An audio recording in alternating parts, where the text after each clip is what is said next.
meus queridos, tudo bem com vocês? Pastor José Francisco de volta, o J. Silva, se vocês desejarem. Queridos, como eu sempre digo, é um prazer muito grande estar de volta aqui no nosso canal para mais uma lição. E é claro, hoje, na verdade, eu quero trazer apenas a segunda parte do primeiro cumprimento que eu coloquei aqui em cima, ou a prévia que eu coloquei aqui em cima, falando sobre a lição de número 3.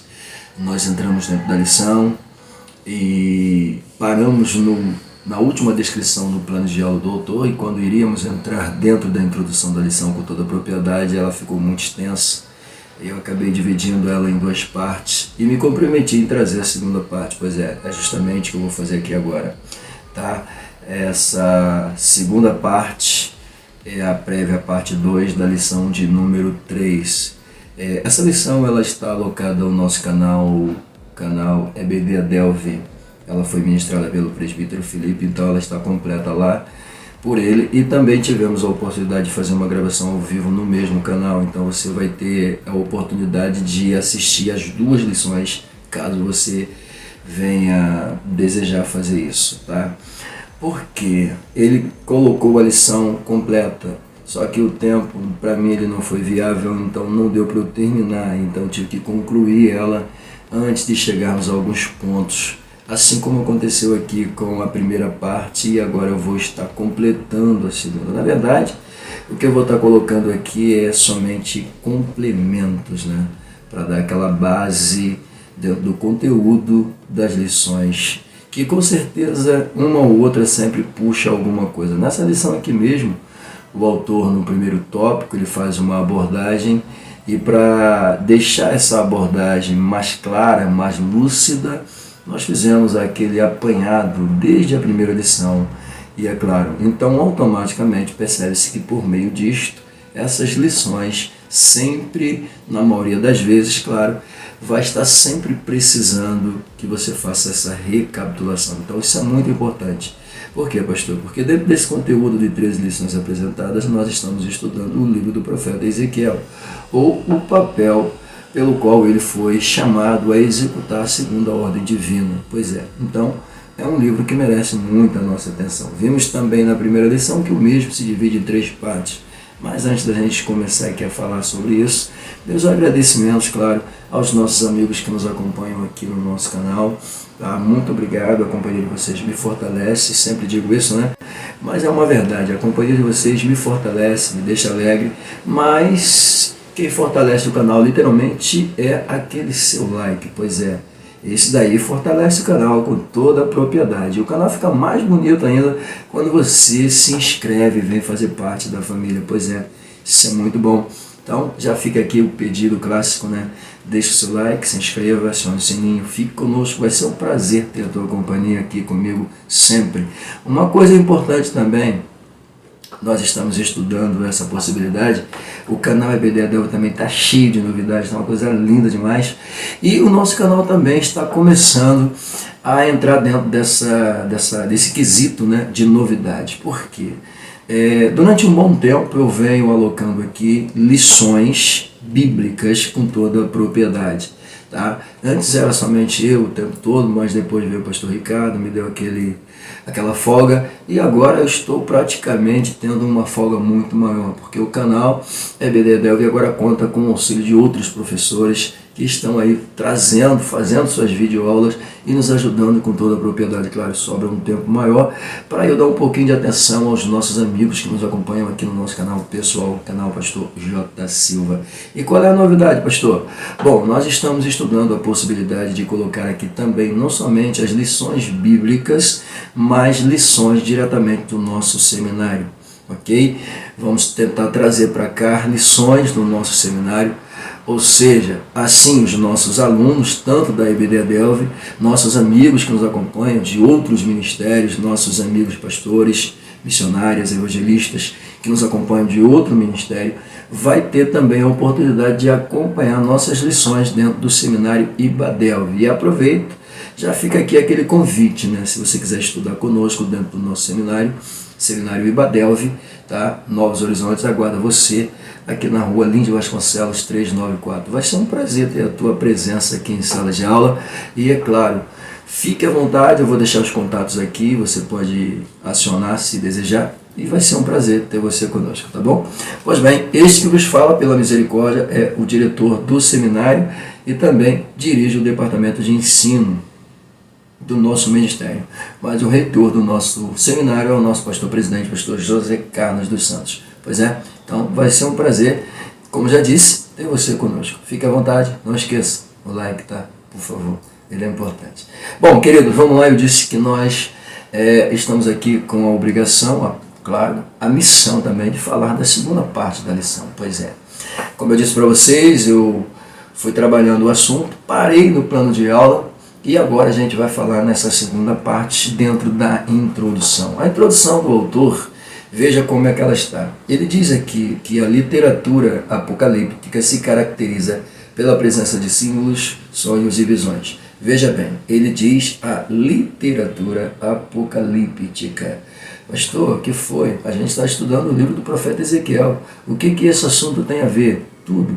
Porque, segundo a tradição, o livro do profeta Ezequiel, ele é considerado dentro desse quesito, né, de visão apocalíptica, porque foi o primeiro a cunhar justamente essas questões de símbolos, visões e sonhos, que são pautas naturais comuns dentro do livro de Apocalipse e também dentro do livro de Daniel. Pois é, mas antes de Daniel e muito antes de Apocalipse, o livro de Ezequiel já cunhava essa visão apocalíptica.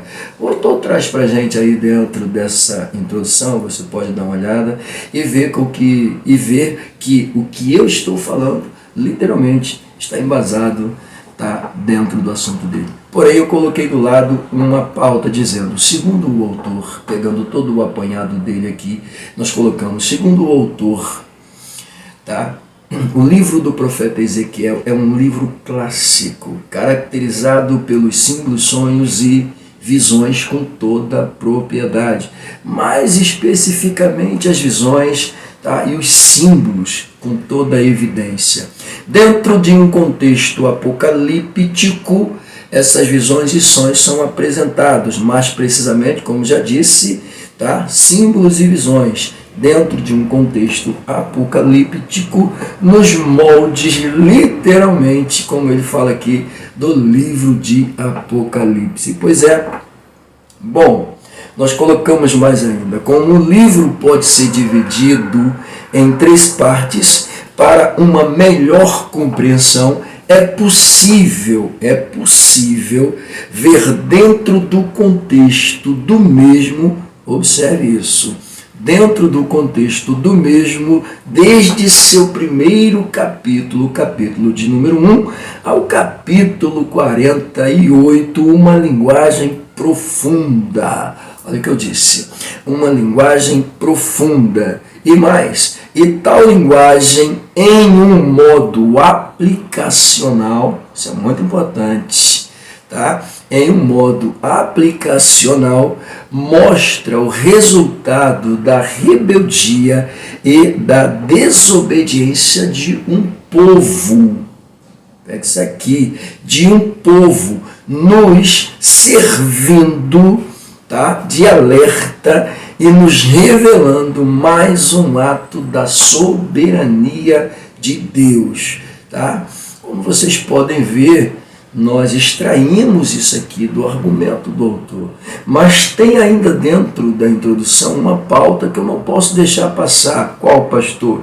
Ele diz que o capítulo de número 8, tá, inicia com uma nova sessão, tá, trazendo uma nova modalidade dessas visões, sonhos. Pois é, olha o que ele diz, o capítulo 8 inicia uma nova sessão nessa modalidade, meio pelo qual Deus revelou ao profeta as abominações no templo de Jerusalém. Eu poderia deixar isso fora? Não posso. Pois é, e aí, corroborando com a minha pautazinha do lado, a última fala dele é que o objetivo desta lição, da presente lição, é levar os crentes em Jesus, olha só, a uma reflexão mais profunda sobre a ruína moral e espiritual causada pela idolatria. Claro, a idolatria, quando ela entra, ela acaba abominando o ambiente. Então, fica aqui o alerta, fica aqui a advertência, tá? E é por meio desse livro, com toda a propriedade, que a gente aprende, tá, um pouco também sobre os pecados que fizeram com que verdadeiramente a nação do sul e a nação do norte estivessem alocadas a um cativeiro por causa da desobediência, da rebeldia e da idolatria com toda a propriedade. Então fica a lição, fica o alerta. O autor deixa isso muito claro. Tá? E a última fala da minha pauta, apenas para corroborar com o que ele disse, nós colocamos, e tal linguagem em um modo aplicacional, só repetindo, tá? Mostra o resultado da rebeldia e desobediência de um povo, nos servindo de alerta e nos revelando mais um ato da soberania de Deus. Como assim, pastor? Pois é, a primeira lição nós falamos muito sobre a soberania de Deus, e o livro ele traz essa pauta, mostrar a soberania de Deus com toda a propriedade. Vem comigo, tópico de número 1, sobre a visão. Pois é, aqui dentro desse tópico, nos 3 pontos de abordagem, o primeiro deles, ele coloca a segunda visão. O segundo ponto de abordagem, ele vai falar sobre as visões das abominações do templo. E no terceiro, ele vai colocar como compreender, como entender, tá, as visões de Deus com toda a propriedade. Ok? Bom, o ponto 13 ele é pequeno, eu acredito que a gente deva passar por ele de forma bem sucinta. Já não posso dizer isso do ponto de número 1, porque o ponto de número 1 ele é o nosso contato, literalmente, com o esboço da lição. Vem comigo. O autor colocou logo aqui de início na sua pauta, dizendo que as visões do capítulo 1 ao capítulo 11, elas fazem parte de uma unidade literária. Ou seja, nós colocamos uma pauta do lado dizendo aqui o autor descreve, pega isso, uma linguagem única dos capítulos 1 ao capítulo 11. Ficou melhor, né? Pois é, sua pauta, a pauta do autor, figura, parafraseia, trabalha com o que, pastor? Com a segunda visão do profeta. Veja bem, é o que está escrito aqui. A segunda visão do profeta. E veja mais, aqui nós colocamos aqui do outro lado dizendo o seguinte, a visão, tá? Ou melhor, visão esta que lhe foi dada 14 meses depois, está na dele, 14 meses depois da primeira visão que o mesmo recebeu às margens do Quebar, capítulo de número 1, versículos de 1 a 3. Pois é, essas primeiras visões apresentadas nesse capítulo seguem-se dos versículos seguintes, falando sobre aquelas criaturas que ali aparecem, mas eu não vou falar sobre elas, porque senão tomaríamos um tempo ainda muito maior. Mas o que me chama a atenção na pauta do autor é que ele vai colocar aqui uma carruagem de fogo no meio da revelação apresentada. Veja bem, e coloca para a gente o capítulo de número 1, versículo 2, para falar que as visões que foram dadas ao profeta Ezequiel, tá, com toda a propriedade, tá, foram inseridas dentro do contexto, tempo este em que o rei Joaquim estava vivendo, tá, no cativeiro, literalmente já estava prisioneiro em Babilônia. Ele coloca para a gente aqui. Tá? Então eu eliminei a carruagem da glória aqui para a gente ter uma visão mais clara desse assunto. Veja como ficou. A visão, ou visão esta que lhe foi dada 14 meses depois da primeira visão, que o mesmo recebeu às margens do rio Quebar. Só para constar, veja bem, só para constar, a mesma foi dada a ele no quinto ano, tá, de cativeiro do rei Joaquim. Versículo 2. Fica melhor, elimina a carruagem para não dar uma confusão, tá? E volta e foca aqui. Por quê? Quando ele diz no quinto ano, pois é, aí nós colocamos em parênteses ali uma explicação prévia, que neste tempo estava como prisioneiro de Nabucodonosor, devido à sua rebeldia em não querer mais tributar a Babilônia. Pois é, ele achou que não precisava mais pagar tributo à Babilônia. Ingrato, né? Foi poupado, mas agora se acha no poder. Pois é, então, levando em conta que Ezequiel foi trazido à Babilônia no mesmo período que Joaquim, levando em conta que ele foi levado no mesmo período, pois é, ambos já estavam lá por cerca de 5 anos.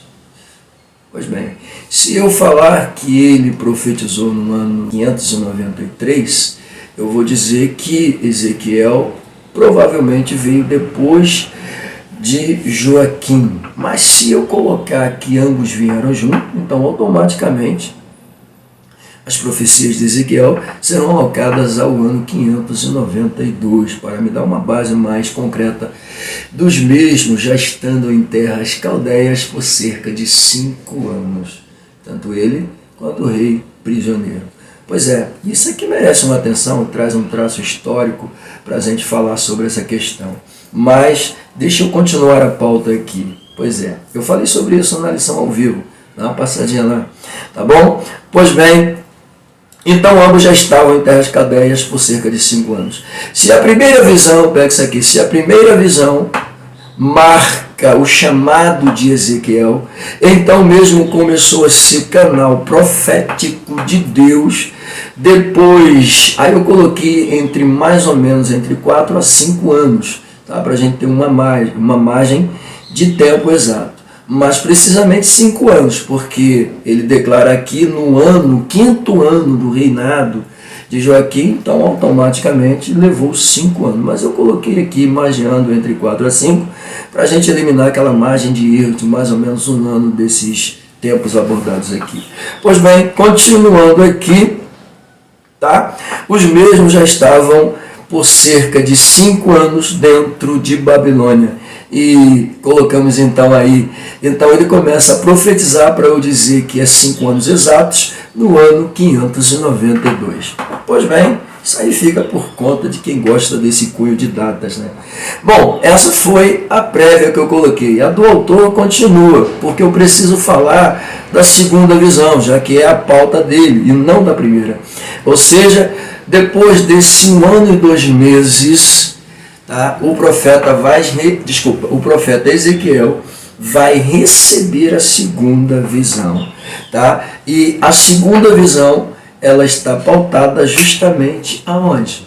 No capítulo de número 8. Pois é. Vamos lá. A segunda visão, então, é vista no capítulo 8, onde o autor diz que o mesmo capítulo 8 introduz uma nova visão.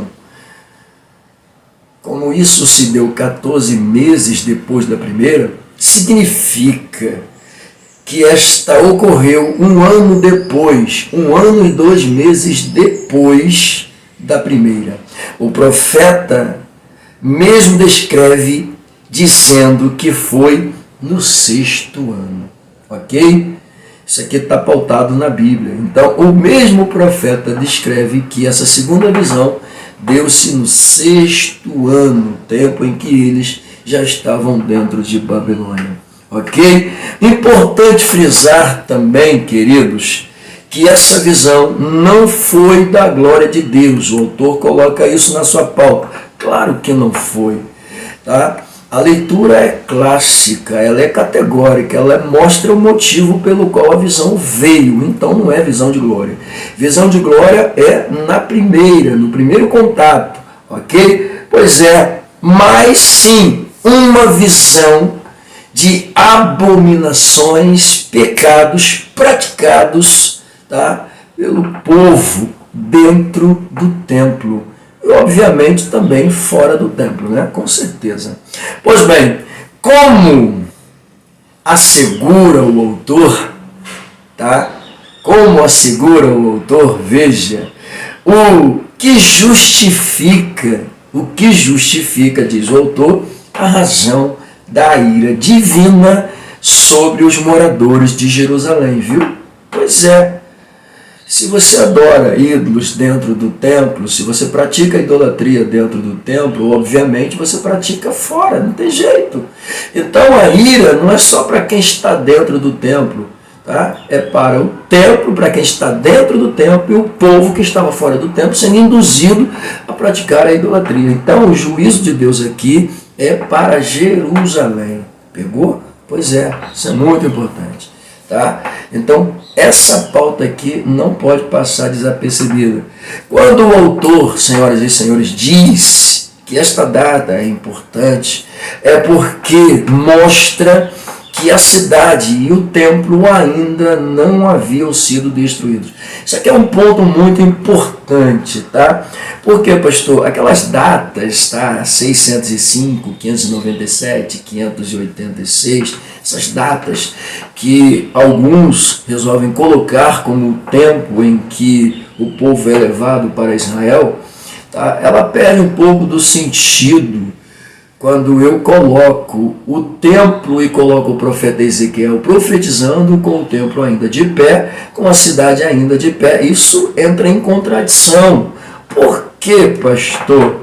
Porque a destruição da cidade não acontece no cerco do ano 595, desculpa, do ano 605. Não acontece ali. Ok? Por que não acontece? Porque ali foi um tempo em que o faraó do Egito resolveu guerrear com Babilônia. Babilônia veio, derrotou o Egito, subjugou Judá, tirou o rei que estava no poder, colocado pelo faraó do Egito, e no lugar desse rei colocou o filho dele, Joaquim. Ok? Pois é, então no ano 605, esse negócio de data é complicado, né? No ano 605, Nabucodonosor subjuga Judá e coloca no lugar do rei Eliaquim, que também é chamado de Jeoaquim, o filho dele, Joaquim. Pois é, agora ficou mais fácil. Bom, se ele coloca Joaquim no trono no ano 605, ele não leva ninguém. Ele precisou retornar, segundo alguns expositores da história, para assumir o trono de Babilônia. Pois é, só que passados 5 anos depois, o rei Joaquim achou que podia fazer uma aliança com o Egito. E no ano 601, o Egito mais uma vez guerria com Babilônia. Babilônia derrota o Egito. Tá? E até então, Judá continua subjugado. A fé de Joaquim no Egito acaba sendo desmoronada. Pois é, 5 anos no poder. Mais 5 anos, aproximadamente entre 4 a 5 anos. Digamos que ele ficou 5 e depois mais 3 anos, 4 anos. Pois é, vamos lá. No 8º ano, diz o historiador, 8º ano, isso aqui vai entrar justamente nesse período dessa data de 598, 597, com aquela margem de erro de 1 ano, pois é, 597. Pois é, justamente nesse período, quando ele se nega a pagar tributo à Babilônia, o rei Nabucodonosor vem, pois é, cerca Jerusalém, pega Joaquim pelo gogó, leva ele prisioneiro e coloca no lugar deles Edequias. Pois é, ele não destruiu o templo nem a cidade nesse ataque, ok? Ambos vão para a terra de Babilônia. Lembra que eu digo aqui, Ezequiel, Joaquim, uma linhagem de nobre, inclusive Daniel. Todos eles são levados nessa leva para dentro de Babilônia. Pois é. E quem está reinando no lugar, pastor? Zedequias. Segura aí. Aí aqui o autor diz que quando Ezequiel começa a profetizar, 5 anos depois de estarem já na terra, pois é, 5 anos depois ele vai ser chamado para profetizar, o templo ainda está de pé, a cidade ainda está de pé, Jerusalém ainda está intacta. Pegou a visão, querido? Pois é, e isso aqui desmistifica então aquela ideia do ano 605 e com certeza autentica o ano 597 como o ano das levas cativas. E é claro, dividido aqui em 3 partes, 587 a segunda e a terceira em 583, 82 aproximadamente. Pegou? Jerusalém foi levado dentro dessas 3 levas para Babilônia, ok? Pois bem, no ano 587, aqui é que a situação fica feia. Por quê? Porque o rei Zedequias vai ter a mesma atitude de Joaquim, achando que não precisava pagar tributo à Babilônia, nem obedecer à Babilônia. Aí agora sim, Nabucodonosor vem, cerca Jerusalém, destrói a cidade de Jerusalém, destrói o templo de Jerusalém. Pois é, Está vendo a diferença? Como isso é importante? Pelo amor de Deus. Tenho certeza que se você pensou que era o ano 605, eu já cheguei a pensar também. Pois é. Mas se você pensou que era, acabou essa ideia. Então fica um negócio mais claro, mais nítido agora, né? Mais perfeito. Amém, queridos? Então vamos lá, até porque não tem como a gente alocar 605, não tem como, não dá. Pois é, fica difícil, né? Não vou ter que falar que Joaquim foi levado nesse período. Se eu disser que Daniel foi levado nesse período, então Ezequiel vai na segunda leva. Então bagunça o coreto, fica um negócio meio, não, apaga isso, deleta isso, vem pra cá. Fica com o que foi dito agora. Tá bom? Eu precisei para passar isso aqui, porque isso é muito importante, gente. São pautas que não podem ficar sendo jogadas ao vento, não. Ok? Pois bem, então a cidade e o templo ainda estavam de pé. E aí, para fechar a pauta do autor, ele diz, na verdade, o capítulo 8, eu acrescentando aqui a fala dele, trabalha com, veja bem, porque ele vai terminar aqui falando sobre uma visão futurista, tá? E um conceito preterista. Eu preferi vir ao texto e verificar nitidamente o que o Senhor estava dizendo. E nós colocamos ali. Na verdade, o capítulo de número 8 trabalha com a indignação de Deus. Que isso, pastor? O capítulo 8 trabalha com a indignação de Deus. Prova, versículo 5. Filho do homem, olha para a banda do norte, caminho do norte. Quando ele diz, eu levantei e olhei na direção do norte, tá? Na banda do norte, porta do átrio, a imagem do ciúme estava lá. Está lá, versículo 5. Tá? E aí temos um outro traço histórico aqui. Que imagem era essa? Que imagem de ciúme era essa? Aí eu preciso retornar ao tempo de Manassés, que colocou um ídolo para ser adorado. Josias, quando assume o poder, ele tira o ídolo, quebra o ídolo, destrói o ídolo. Agora, no tempo em que a profecia de Ezequiel entra em cena dizendo que a imagem de ciúme estava lá, significa que colocaram ela lá de novo. Pois é. E aí? É a indignação de Deus. Versículo 6 é extraordinário. É Deus fazendo uma pergunta para o profeta, não que Deus não soubesse, mas na verdade é a indignação dele que faz ele. Você está vendo o que eles estão fazendo? Vocês estão vendo, aliás, você está vendo a abominação que a casa de Israel está fazendo aqui, com a intenção de me afastar do templo? Será que é isso? Pois é, querido. Pronto. É a indignação de Deus. Pronto. Versículo 16, só para comprovar o que eu disse. É a indignação de Deus. E o versículo 18, pastor? O versículo 18, eu coloquei assim. O 18 é Deus dizendo que diante da rebeldia e do pecado não adianta gritar. Ele não vai ouvir. Pastor, e o que eu faço então com a visão preterista? O que eu faço com esse assunto que o autor colocou aqui? Calma aí. Vamos lá. Pensa comigo. Eu estou sendo claro dentro do texto, né?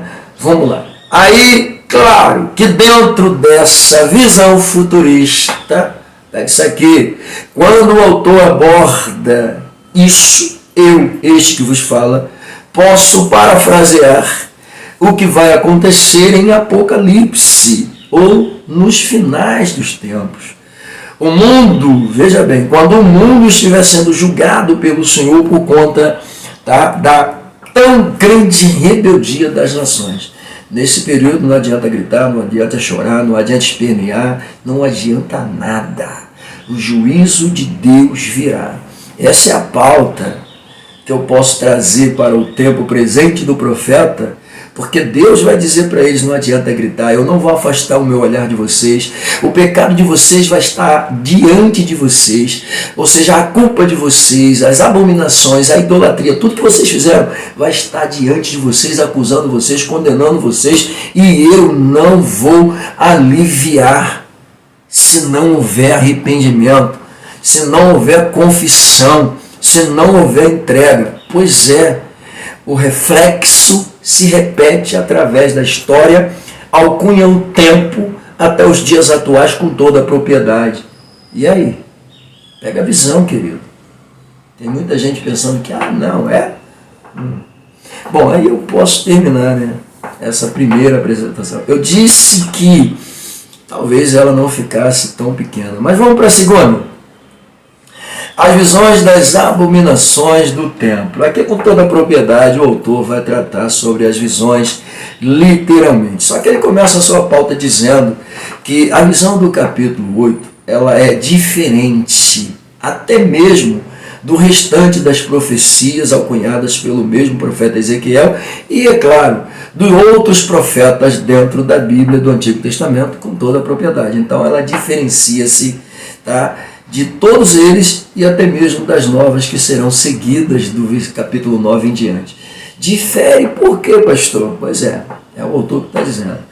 Até com toda a propriedade, a gente vê realmente, como eu disse, o capítulo de número 8 é o capítulo da indignação de Deus. Pois é, e isso é muito importante a gente observar. Quando a gente olha para alguns profetas do Antigo Testamento, inclusive os menores, alguns com uma pauta muito importante, como Oséias, Joel, e Amós, por exemplo, quando a gente olha para esses três profetas aqui, a gente vê Deus trabalhando diretamente no coração duro e pecaminoso do povo por meio desses homens, chamando a atenção deles. E aqui não vai ser diferente. Mas o que mais me chama a atenção ainda não é o fato do povo estar em Jerusalém, porque o povo estava em Babilônia.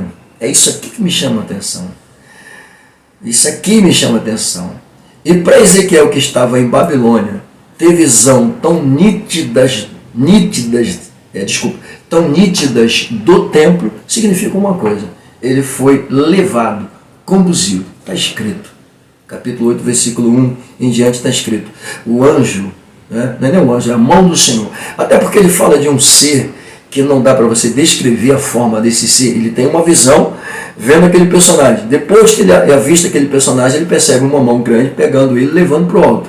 E aí ele declara que a mão do Senhor levou ele para dentro do templo. Pois é ele que fala. Tá bom? Então deixa eu voltar para cá. Bom, observe que aqui o autor coloca justamente isso. Ele foi levado pelo Espírito do Senhor, ou seja, ele foi levado pelo próprio Deus entre o céu e a terra. E de lá ele foi conduzido a Jerusalém numa visão. Pega isso aqui, numa visão. Eu trouxe o texto para vocês aqui, vamos lá. Sucedeu, pois, no ano sexto, no sexto mês do quinto dia do mês, estando eu assentado na minha casa. Olha como ele começa. Estando eu assentado na minha casa, e os anciões de Judá assentados diante de mim, que ali a mão do Senhor Deus, caiu sobre mim. Veja a expressão que ele usa, caiu sobre mim. Na verdade, não é que a mão do Senhor caiu, né, literalmente. É apenas uma figura de linguagem. A mão do Senhor o tomou e o levou. A mão do Senhor veio a mim, me tomou e levou. Isso fica mais claro, tá bom? Vamos lá. Olhei e eis uma semelhança com um aspecto de fogo. Lembra que eu falei que ele viu um personagem? Pois é. Desde o aspecto dos seus ombros e daí para baixo era fogo, e dos seus lombos e dali para cima com o aspecto de um resplendor, como a cor de âmbar. Coisa extraordinária isso aqui, pelo amor de Deus. Imagina essa visão que ele está tendo. Pelo menos ela está mais impactante que aquela do capítulo 1 dos 4 seres, né? Porque se aparece um daqueles ali, você estando sem Deus na sua vida, tu corre, com certeza. Mas esse aqui, ele é impactante. A descrição dele é assustadora. Pelo amor de Deus. Depois dessa visão, olha o que ele diz. E estendeu a forma de uma mão e tomou-me pelos cabelos da minha cabeça. E o Espírito Santo, o Espírito do Senhor, me levantou entre a terra e o céu e levou-me a Jerusalém em visão de Deus, até a entrada da porta do átrio de dentro, que olha para o norte, onde estava, olha só, o assento da imagem do ciúme, que provoca ciúmes. Meu Deus do céu. Que é isso? E agora então o profeta, como eu já até mencionei na parte de cima, vai vislumbrar literalmente a podridão, as visões de animais, de répteis, de ídolos pintados na parede. Pois é, a leitura bíblica desse texto ela é muito expressiva. Pelo amor de Deus. Versículo 1 ele fala para o profeta levantar. Versículo 2 ele faz perguntas e depois afirma: eu vou te mostrar mais ainda abominações. Tá? No versículo de número 9 ele vai mostrar para o profeta que as abominações eram grandes, que o povo estava praticando. E aí no 10 o profeta entra e ele vai ver literalmente animais, répteis, ou seja, a infinidade de ídolos que os israelitas adoravam. E diante desses ídolos ele também vai vislumbrar 70 anciões, todos eles com seus incensários nas mãos. Pois é, a leitura é extraordinária, é linda demais. Tá? Bom, nesse contexto que o autor apresenta para a gente, eu acho que eu não preciso nem mais mencionar nada, né? Está muito claro isso aqui. Mas ele traz uma pauta aqui falando o seguinte: Daniel teve visões de coisas futuras. Tá? E da mesma forma o apóstolo João, cujas visões são de fatos passados, presentes e futuros. Escreve as coisas que tem visto, as que são e as que depois desta hão de acontecer. Por que ele usa essa linguagem aqui? Por que ele usa Daniel e João? Eu já deixei isso aqui muito claro, tá? Que o livro do profeta Ezequiel, o autor também deixa isso muito claro para a gente, ele possui essa visão apocalíptica, ele foi o primeiro livro no Antigo Testamento a cunhar essas visões apocalípticas, essa mensagem apocalíptica. Na verdade, é o primeiro livro dentro do Antigo Testamento a ser usado dessa forma. Tá? E é claro, ele teve visões impactantes tanto do seu passado, do seu presente e do futuro. Algumas pautas dentro do livro com toda a propriedade, eu deixei isso aqui claro desde a primeira lição, quando eu disse que a última divisão, a última parte do livro, tá? Ela vai trabalhar justamente dos capítulos 33 a 48 com essa visão escatológica muito nítida, muito real, tá? E verdadeira dentro do seu conteúdo. Não que os outros não tenham visões escatológicas, tem, tá? Mas os últimos vai trazer para a gente essa pauta, principalmente a gente quando começa a ler o 37, né? E no 37 a gente vê ali o Vale de Ossos Secos, é uma transformação por meio de fases alocados à nação israelita. Pois é, isso é muito bonito de se estudar. Mas vamos lá, vamos para o ponto 3, como entender as visões de Deus. Bom, veja bem, eu já até citei isso aqui. O autor coloca na sua pauta dizendo que Ezequiel ele foi transportado em espírito. Praticamente, o que lemos aqui mostra isso com toda a propriedade. Ele mesmo declara, né? Ele foi transportado em espírito da Babilônia para o templo com toda a propriedade. Tá? Alguém, o autor diz aqui, alguém ousa dizer, afirmar que isso se deu em forma corpórea, literalmente, ou seja, o próprio corpo. Mas está escrito que o Senhor o tomou pela mão e o levou em espírito. E aí? O corpo fica, o espírito dele vai. Pois é isso aqui. Tá? Em corpo, em corpóreo, não, foi justamente em espírito. Vamos lá? Deixa eu continuar aqui. Bom, para a gente fechar, eu disse que essa pauta era pequena. Bom, era uma visão em tempo real, diz o autor. Capítulo 11, versículo 1. Mas não foi física. Não. E isso fica claro porque o profeta diz: me trouxe a Jerusalém em visões de Deus. Poxa, fica claro, né? Nítido. Se trouxe em visões, o corpo fica. Se bem que a soberania de Deus pode fazer qualquer coisa. Se quisesse levar literalmente, levava. E aí? Qual vai ser a diferença? levando ou não. Mas tudo bem, o autor coloca para a gente aqui dizendo, né? Me trouxe em visões. E depois ele retorna à Caldeia. Essa é a mesma experiência do apóstolo. Ele compara aqui a experiência que João viveu literalmente com uma desse profeta. Tá? E para fechar sua pauta, Deus introduz o profeta, Deus conduz o profeta ao interior do templo e lhe mostra, olha só, também estranho isso aqui, né? Ele mostra vamos lá.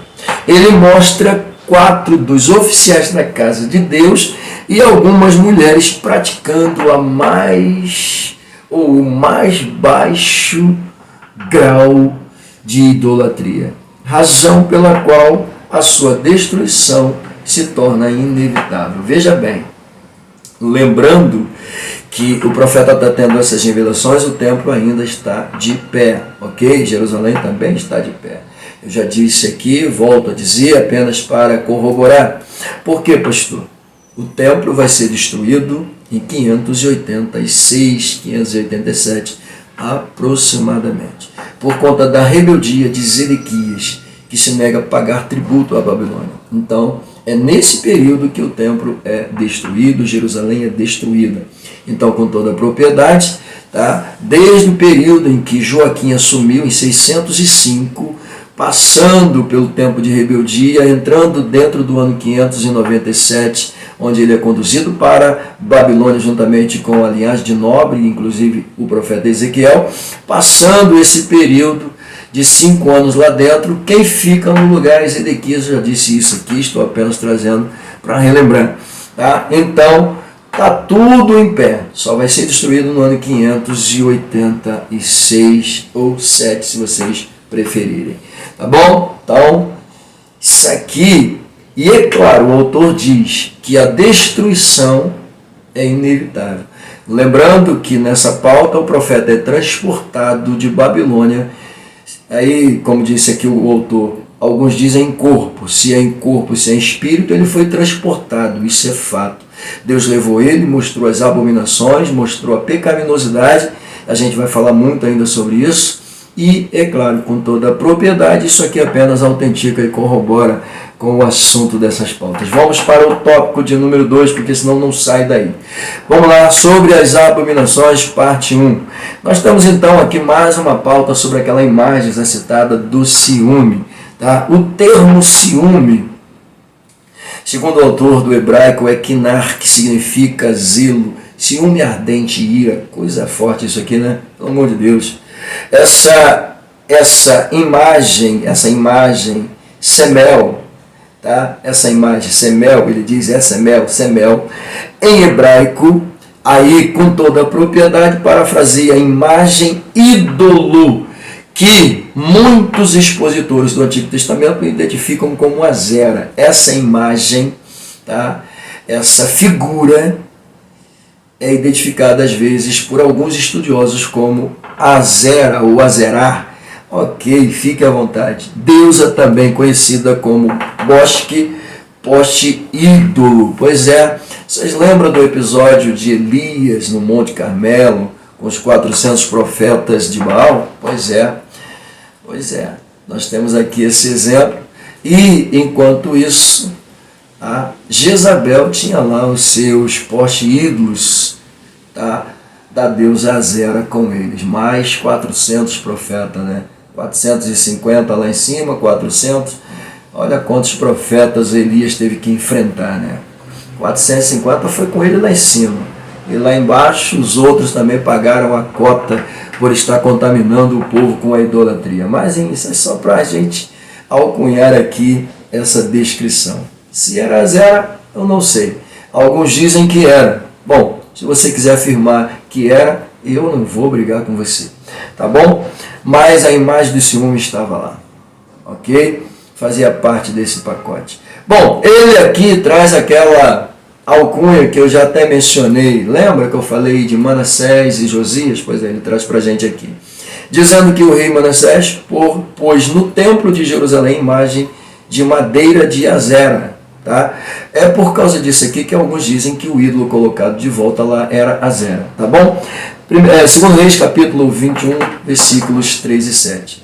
Mas que foi destruída pelo rei Josias, 2 Reis, capítulo 23, versículo 3. Bom, aí aqui ele coloca dizendo: muitos acreditam que nos dias de Ezequiel ela tenha sido colocada de volta no templo. Neste caso, fizeram outra com toda a propriedade. O uso da expressão imagem de ciúme explica porque a idolatria provoca ciúmes em Deus. Veja bem, é importante frisar, nessa pauta para a gente fechar, é importante frisar que qualquer tipo de idolatria provoca ciúmes em Deus. Que é isso, pastor? Temos aqui um exemplo clássico em Êxodo capítulo 20, versículos 4 e 5, e ainda primeira carta de Paulo aos Coríntios, capítulo 10, versículos 14 a 22, para autenticar essa descrição. Provoca ciúmes em Deus. Como já foi visto, segundo alguns expositores, na época de Manassés o mesmo pôs esse poste ídolo, tá? Mas Josias o removeu. E é claro, segundo a profecia apresentada, parece que o ídolo foi colocado de volta no lugar e aquilo estava causando indignação no Todo-Poderoso. E a gente vai para o ponto de número 2. O culto aos animais e aos répteis. Lembra que nós fizemos a leitura na parte 1? Pois é, quando a gente chega aqui nessa parte, Deus, que o convidou e o colocou ele dentro do templo, pede para ele entrar. Ele entra, e quando ele entra, ele vai declarar que viu répteis de todas as formas, animais, ídolos, todos eles que eram adorados por Israel. Pois é, ele coloca aqui: esse culto pagão mostra o seu aspecto secreto e clandestino. Secreto e clandestino, pastor? Pois é, justamente isso que a gente vê. Nessa visão, o profeta precisou cavar um buraco na parede para ver o que passava, tá? Para ver o que se passava nas câmaras do templo, tá? Isso aqui é espantoso, porque, veja bem, nós começamos na primeira lição falando que Ezequiel conhecia o templo como uma palma de sua mão, porque ele foi praticamente criado dentro desse convívio, uma vez que estava sendo separado para ser sacerdote. Então, automaticamente, ele conhecia todas as câmaras, todos os lugares do templo. Mas agora, parece que ele está chegando num lugar que ele tem que cavar, ele tem que abrir a parede para poder ver o que o Senhor quer mostrar para ele, que estava oculto, escondido, que ninguém sabia. Mas aqueles que estavam praticando escondido o culto, tá? Não podia ficar oculto a vida toda. É por isso que ele tem que cavar, ele tem que abrir para ver. Isso aqui é assustador, gente, pelo amor de Deus. Essas pautas aqui estão nos versículos 7 e 8, que não estão na nossa leitura. A gente já chega no versículo 10, onde ele diz que entra e vê todos os répteis, animais e ídolos. Pois é, espantoso isso aqui. Está aqui, versículo de número 10. Ok? Bom, e aqui, para fechar essa pauta, ele fala sobre a adoração aos animais. Tá? Era uma espécie de zoolatria, a adoração aos animais. Ok? Pastor, como é que o povo ainda pratica isso? Ele traz para a gente também que esse tipo de adoração e de comportamento era dos egípcios. Pois é, os egípcios eles tinham deuses transmorfos e ao mesmo tempo animais representando deuses. Pois é. Então era uma mistura assustadora. Tá? Tinha lá Horus, o deus falcão, que quando aparecia transmutado com o corpo humano e cabeça de falcão. Tinha também Anubis, né? Com aquela cabeça de chacal. Tinha a deusa rato, gato, sei lá como é que dá o nome, Sept, sei lá como é que trouxe lá. Enfim, então eles gostavam disso. E durante o período em que o povo ficou no Egito, pois é, o povo desenvolveu essa prática da idolatria. O deserto foi para purgá-lo, limpá-los dessa impureza, mas o ranço ficou entranhado na geração que nasceu dentro do deserto e principalmente naquela que entrou na terra da promessa, literalmente, a nova geração que nasceu lá dentro. Essa daí então começou a viver seus momentos altos e baixos por conta da idolatria. Pois é, o ranço estava neles. Tá? E agora levanta-se um cativeiro para purgá-los. Tá? Deus precisava arrancar do coração deles definitivamente essa raiz de idolatria. Pois é, e aqui nós temos o profeta tendo uma visão de que infelizmente eles ainda faziam isso. Alguém disse que talvez eles fizessem isso, tá? por conta da união que eles queriam fazer com o Egito para se levantar contra a Babilônia. Então, por isso, eles adoravam os ídolos. Gente, mas a forma como eles faziam era espantoso. Era isso que estava causando a abominação do Senhor. O povo estava se esquecendo de Deus. O povo estava se afastando de Deus. Veja bem, nós temos aqui alguns pontos que realmente merecem a nossa atenção.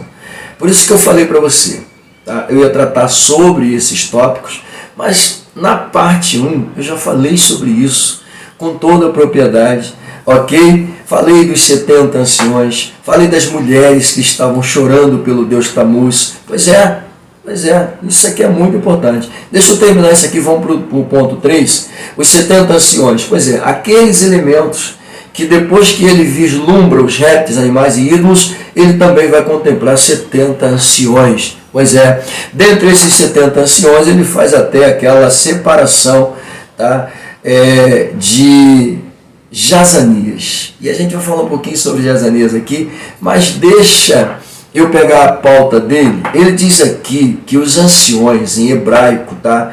Ancião em hebraico é Zaken, literalmente significa idoso, tá? E em grego, presbíteros significa homem mais velho, tá? Ambas se referem tanto a pessoas velhas como também a líderes comunitários. Então não eram somente velhos, tá bom? Eram pessoas responsáveis ou pessoas que alcunhavam a liderança também.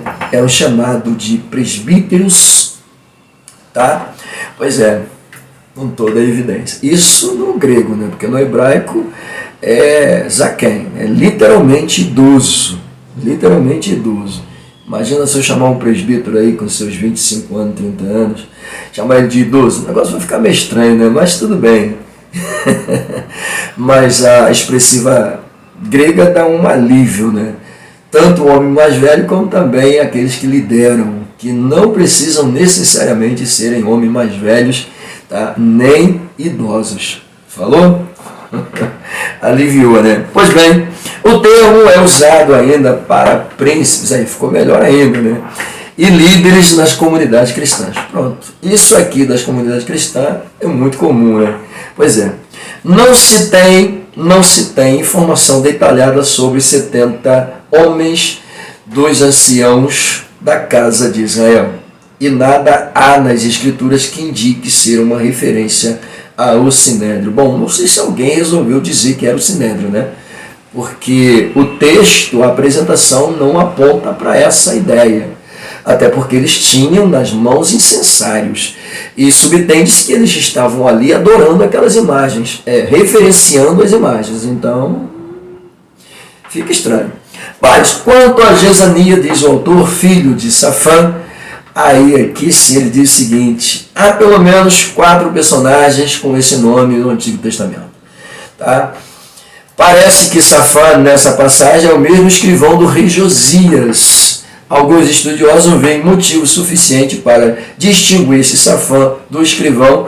Se ainda se isso puder ser confirmado, Jazanias seria uma ovelha desgarrada, como acontece ainda hoje em muitas famílias. Meu Deus do céu. Vamos lá. Então o autor coloca aqui nessa pauta falando sobre esse Jazanias, filho de Safã. Segundo a expressiva dele, esse Safã aqui está dentre os 4 que aparecem na Bíblia, mas esse aqui era uma referência ao escrivão do rei Josias. Pois é, segundo a apresentação aqui. Tá? E se isso for verídico, for verdadeiro, o filho dele que é apresentado aqui, o autor diz que é uma ovelha desgarrada, estando no meio da idolatria, com incensário na mão, fazendo a mesma coisa que os outros estavam fazendo. E ainda fala sobre os muitos, né, que se desviam do nosso meio e são ovelhas desgarradas, fazendo um monte de atrocidades por aí. Pois é. Isso acontece, pastor? Pois é, acontece. Tá? Bom, dentro desse episódio ainda, nós temos uma outra apresentação. Mulheres chorando pelo Deus Tamuz. Pois é o que a gente vai ver no terceiro tópico da lição. sobre as abominações, parte 2. Vem comigo. Bom, os pontos. Respira. Bom, os pontos aqui, 1, 2 e 3. Vamos lá. O primeiro deles, o ritual de Tammuz, versículo 14. Bom, o autor começa dizendo que Tammuz era uma divindade babilônica de origem suméria, deus da vegetação e dos rebanhos. A crença pagã era que ele ficava 6 meses morto no submundo no período da seca e 6 meses vivos no período da chuva. Assim era realizado anualmente um ritual de lamento, tá, pelas carpideiras, pois é, em favor de Tammuz, no segundo dia do 4º mês, para que ele ressuscitasse e fizesse chover. Pois é, chorando por Tammuz, né? E segundo alguns expositores, parece ser uma entidade jovial, porque para ser associado a Adonis, o deus da beleza, né, no mito grego, subtende-se que era jovial, porque Adonis era o deus da beleza, né, literalmente. E Osíris parafraseava, né, aquele deus também forte, tá? E é claro, com toda a propriedade, isso aqui faz essa ligação. Eu estou trazendo porque o autor falou sobre isso. Pois bem, e é claro, isso aqui apenas autentica, tá bom? Então, essas carpideiras choravam, tá, para que esse elemento ressuscitasse e fizesse chover. Bom, as carpideiras eram aquelas contratadas, mulheres profissionais do choro. Pois é, mulheres profissionais do choro, as pranteadoras, que eram convidadas para chorar em muitas ocasiões, até mesmo em eventos fúnebres. Pois é, neste caso aqui, essas carpideiras, elas tinham a alcunha de estarem chorando para que Tammuz ressuscitasse e mandasse chuva. Pois é, que coisa, né? O autor coloca carpideiras, as pranteadoras profissionais, cuja função era lamentar nos velórios e enterros. Falei, né? E elas eram tão profissionais, mas tão profissionais, tão convincentes, que o povo acabava chorando também. Pois é, meu Deus do céu, que coisa, né?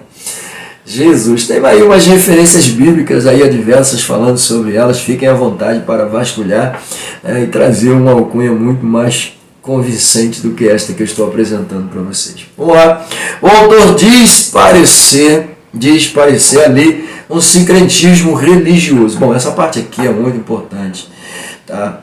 E eu não poderia deixá-la de lado, porque quando ele fala sobre esse sincretismo religioso, é porque, ao mesmo tempo que essas carpideiras estavam chorando pela ressurreição de Tammuz, e inclusive muita gente chorava junto, pois é, quando isso acontecia, ao mesmo tempo, eles estavam também buscando a Deus, adorando a Deus, na intenção de que Deus pudesse ouvi-lo. Então, nós, com toda a propriedade, percebe-se aqui, né? Percebe-se que há uma adoração aqui dividida, né? E Deus não aceita isso. Deus não divide a glória dele com ninguém, está escrito. Deus não divide. Mas queriam dividir a adoração. Isso era algo, isso era algo comum dentro da nação israelita, porque quando a gente lê o livro de Osés, a gente vê isso também. O povo chamando Deus do céu de seu Baal, meu Baal. Que abuso, né? Então, automaticamente, chorando por Tammuz e chorando por Deus, pedindo a Tammuz e pedindo a Deus. Negativo, tá? Como eu disse, esse capítulo 8, ele parafraseia a indignação de Deus com toda a propriedade. Tá? Ao ponto de Deus, no versículo 18, dizer: olha só, não vou desviar o meu olhar de vocês, porque todos os pecados e abominações que estão diante de vocês, praticados por vocês, serão julgados. É simples assim, pronto. Que isso, pastor? É só ler. Ok? Bom, então, parecia que havia ali então esse culto, né, sincrético Uma hora buscavam o Tammuz, outra hora buscavam a Deus. Fechando, vamos lá, número 2. Os adoradores do céu, meu Deus do céu. Essa pauta também na leitura, quando eu li isso aqui, eu achei, sabe, uma coisa horrorosa. Por quê? No versículo com toda a propriedade, tá, mostra, versículo 16 inclusive, que haviam cerca de 25 homens voltados de costa para o altar. Tá? 25 homens voltados de costa para o altar, para o templo, tá? E virados para o oriente, adorando o sol. Meu Deus do céu. Isto significa ou não significa uma afronta a Deus? Claro que sim. Como é que Deus, ele começa falando com o seu profeta? Versículo 5. Levanta, olha na direção. Pois é, e quando ele faz isso, tá? Logo em seguida Deus convida ele para entrar dentro do templo e ver as barbaridades, a indignação de Deus. E aqui no versículo 16 nós vemos isso aqui, gente. Tá? 25 homens de costas para o templo, tá? Olhando para o oriente, adorando o sol. Pastor, era comum a adoração ao sol? Veja bem, algumas divindades, tá, solares eram adorados em algumas nações. No Egito, tinha o próprio faraó se declarava uma reencarnação do deus Ra, né, o deus Sol. Pois é, dentro da mitologia grega, tá, nós temos Apolo representando o deus Sol. Pois é, então algumas entidades eram apresentadas como o astro-rei. E aqui a gente vê mais uma vez o resquício, tá, de homens afrontando a Deus, adorando o sol, negando a evidência de Deus, adorando o sol. E diziam mais ainda, Deus não nos vê. Deus nos abandonou. Pois é, tentavam justificar a prática deles, dizendo que Deus os havia abandonado, que Deus não os via mais. Pois é. Bom, essa prática estranha, vamos lá, desculpa. Essa prática estranha neles mostrava que ainda os resquícios dos tempos vividos no Egito ainda assombrava a casa israelita. É o que eu penso, tá? Por quê, pastor? O autor traz-nos uma prática comum que havia no Egito, o templo do sol, Bet Shemesh. Em hebraico, casa do sol, Jeremias 43:13, é termo traduzido por Heliópolis na Septuaginta, vindo do grego Hélios Poleus, cidade do sol. Tá, ele até coloca uma pauta dizendo não confundir com a cidade de Bet-Semes. Ok, beleza, tranquilo. Tá bom? Mas nós colocamos aí apenas para massificar, exemplificar o motivo pelo qual esses adoradores do sol estavam afrontando a Deus. Bom, aqui o autor diz que trata também da cidade egípcia, cidade antiga de On, tá? Seu nome em hebraico, ou Heliópolis em grego, tá? E aqui é um cunho histórico que ele coloca, vocês fiquem à vontade, podem cavar mais sobre isso, tá? É importante. Ali, o Deus Ra aparece lá, mas eu não vou dar mais continuidade nesse tópico, tá bom? Vou deixar por conta de vocês. Apenas a última descrição que aparece aqui, é bom lembrar disso, porque Joaquim, que estava no trono por ordem de Nabucodonosor, acreditava que poderia unir os egípcios e lutar contra Babilônia. Então isso aqui, essa última fala aqui, é apenas para mostrar, literalmente, até porque quando a gente lê dentro do cunho histórico, percebe-se que quando Nabucodonosor derrota o Egito, tá, no ano 601, a fé de Joaquim, ela simplesmente é abalada, desfeita, porque ele acreditava que poderia unir força ao Egito e lutar contra a Babilônia. Eu já falei sobre isso, mas infelizmente a derrota do Egito fez simplesmente Joaquim se colocar no seu devido lugar. E depois disso, 4 anos depois, com cerca de 8 anos no reinado, ele resolve fazer a besteira de não pagar tributo à Babilônia. E antes disso, muito tempo antes disso, tá? Até porque Ezequiel, que foi contemporâneo de Jeremias, mas vale lembrar que ele só veio profetizar cerca de 30 e poucos anos depois de Jeremias, então subtende-se que 30 anos depois das profecias de Ezequiel entrarem em vigor, Jeremias já estava profetizando para o povo se render à Babilônia. Tá? Então, tudo que acontece agora é só uma questão de rebeldia, até o ponto que Josias resolve entrar na guerra, Josias é morto, Joaquim assume o trono, depois Joaquim é arrancado, seu filho Joaquim assume o trono, e seu filho depois é arrancado, e entra Zedequias, e depois de Zedequias o negócio fica feio. Pois é uma coisa de louco isso aqui. Tá bom? Então vamos lá, número 3, os anciãos na casa do profeta. Retornando à abertura da profecia 8.1, parece que esses anciãos exerciam autoridade espiritual sobre os exilados, visto que não havia no momento uma liderança espiritual centralizada. Olha, não havia uma liderança espiritual centralizada. Isso aqui merece uma análise. Por que, pastor? Veja bem.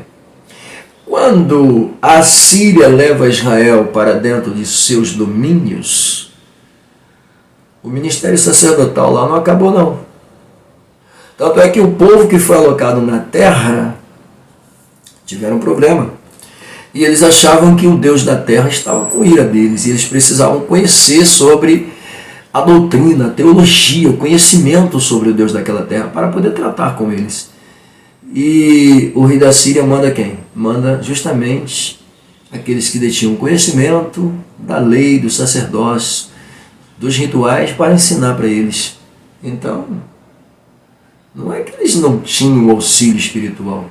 Eles se negavam a ter esse auxílio espiritual. Se negavam. Assim como no Egito também se negaram e preferiram adorar os deuses. Se bem que no Egito eles não tinham literalmente liderança espiritual. Ali sim. Mas aqui em Babilônia não. Pois bem, eu não vou entrar nesse assunto aqui, porque isso vai gerar pano para manga. E com certeza vai gerar muita discussão. Né? Porque afirmar que não havia uma liderança espiritual, uma autoridade espiritual, fica meio difícil. Mas Ezequiel é colocado lá como profeta de Deus. Se bem que também cunhava a estola sacerdotal. Então isso aqui fica evidente porque ele se preparou a vida toda para ser sacerdote. E não existe nenhum texto, eu que costumo dizer que Deus não queria mais uma voz sacerdotal, mas sim uma voz profética, haja visto que aquele povo não tinha mais sequer tido contato com as profecias. Tá? Mas enfim, não havia não há nenhum resquício dizendo que ele não foi sacerdote. Se com 30 anos ele se tornava sacerdote, eu acredito que ele já está com a sua estola sacerdotal quando Deus vai chamar ele para ser profeta. Então, automaticamente, ele agora é sacerdote e profeta. Tá? Ele está ali para aconselhar, para orientar, mas ao mesmo tempo para ser canal de Deus com toda a propriedade e falar o que Deus mandar. Porque a atalaia reporta a mensagem. E é claro, quando reporta a mensagem, avisa. E quando avisa, orienta. E quando orienta, é claro, é para se defender, é para lutar, é para partir para a batalha. Então, automaticamente, querido, ele é os dois ao mesmo tempo. Fechou? Mas vamos lá, eu vou deixar essa pauta aí para quem quiser discutir. Eu não vou discutir sobre isso. Tá? Eu acredito que havia sacerdotes, sim. Não exerciam como em Israel, mas abandonar, não. A prova é que Ezequiel é levado, tá? Uma estirpe é levada, mas as práticas continuavam. Só que o povo, né, precisava ouvir uma voz mais potente no ouvido deles, chamando a atenção deles, falando sobre a indignação. E aqui eu volto a dizer, Ezequiel está em Babilônia. Ele é levado ao templo para ver a podridão que o povo estava praticando lá. Tá? Antes de acontecer a segunda e a terceira leva. Pois é, então havia ainda resquício dessa idolatria afrontando os céus. Tá bom, queridos? Então vamos lá. Essas pautas são muito boas, tá? Muito boas. Fiquem à vontade, eu não vou nem mais dar continuidade, mas a gente parte para a conclusão, tá? É importante, aqui o autor coloca uma palavra que eu achei meio estranha, mas vamos lá. Aprendemos com as 4 cenas do pecado cultico que um Deus santo não tolera o mesmo. Pois é. Tá? Deus exige fidelidade, isso é fato. O que aconteceu com Israel nos ensina sobre a responsabilidade na santidade, com certeza. E com a adoração, principalmente. E, é claro, com o nosso próprio estilo de vida também. Tá? Então, automaticamente, como eu disse logo no início, tá? O exemplo, tá? Mostrado pelo povo serve-nos de alerta, literalmente, para não cairmos na mesma para não cairmos na mesma infelicidade. Tá bom? Que Deus abençoe vocês. Espero que essa pauta sirva de ajuda e de orientação para as próximas lições também, tá? Que Deus te ajude, que Deus te guarde. É o meu desejo, em nome de Jesus. Aguardem, vai vir novidade para o canal.